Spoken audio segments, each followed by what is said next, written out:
സൗദിയിലെ ജുബൈലിൽ നടന്ന യുനെസ്കോയുടെ ഇന്റർനാഷണൽ കോൺഫറൻസ് ഓൺ ലേണിംഗ് സിറ്റീസിൽ പ്രബന്ധം അവതരിപ്പിച്ച് കയ്യടി നേടി മലയാളി വ്യവസായ സംരംഭകൻ.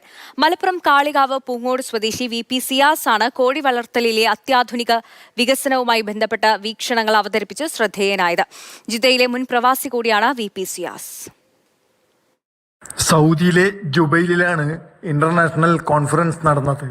യുനെസ്കോയുടെ ICLSന്റെ നഗര പഠനങ്ങളെക്കുറിച്ചുള്ള 6ാമത് അന്താരാഷ്ട്ര സമ്മേളനത്തിൽ സുസ്ഥിര കോഴി വളർത്തലിലെ അത്യാധുനിക സംരംഭങ്ങളെക്കുറിച്ചാണ് സിയാസ് പ്രബന്ധം അവതരിപ്പിച്ചത്. യുനെസ്കോ പൈതൃക നഗരങ്ങളായി തിരഞ്ഞെടുക്കപ്പെട്ട പ്രദേശങ്ങളെക്കുറിച്ചുള്ള പഠനത്തിലാണ് അന്താരാഷ്ട്ര സമ്മേളനം വിളിച്ചു ചേർത്തത്.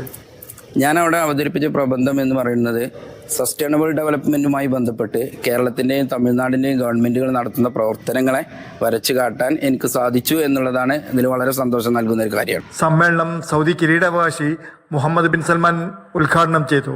നൂതന കാർഷിക സാങ്കേതിക വിദ്യകൾ പ്രയോജനപ്പെടുത്തിയും പരിസ്ഥിതി സൗഹൃദ രീതിയിലെ കൃഷിരീതി പ്രബന്ധത്തിൽ പ്രത്യേകം പരാമർശ വിഷയമായി. Jafar Ali Palakkode, Mathrubhumi news, Saudi Arabia.